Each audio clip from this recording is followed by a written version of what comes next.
ఇక మదనపల్లె సీటులో 7గురు టీడీపీ అభ్యర్థులు రేస్లో ఉన్నారు. వారిలో 3 మాజీ ఎమ్మెల్యేలు. అయితే ఇక్కడ జనసేన అభ్యర్థి రామదాస్ చౌదరి వారందరికంటే రేస్లో ముందున్నారు.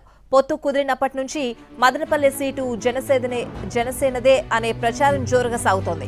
అయితే టీడీపీ నేతలు గత ఫలితాలను దృష్టిలో పెట్టుకుని తమకే సీటిస్తారని ఆశల్లో ఉన్నారు. మరో టెంపుల్ సిటీ శ్రీకాళహస్తి సీటులోనూ ఇదే పంచాయతీ నెలకొంది. టీడీపీ నుంచి బొజ్జల సుధీర్, మాజీ ఎమ్మెల్యే ఎస్వి నాయుడు సీటు కోరుతూ ఉంటే వారితో పాటు 45,000కు పైగా బలిజలు ఉన్నారనే లెక్కలతో జనసేన నుంచి నగరం వినూత, బీజేపీ నుంచి కోలా ఆనంద్ సీటు కోరుతున్నారు. ఇక సత్యవేడు ఇన్ఛార్జిగా ప్రస్తుతం హెలెన్ ఉన్నప్పటికీ ఇక్కడ వైసీపీ ఎమ్మెల్యే ఆదిమూలం టీడీపీలో చేరడంతో సీటు ఆయనకే వస్తుందనే ప్రచారం బలంగా ఉంది.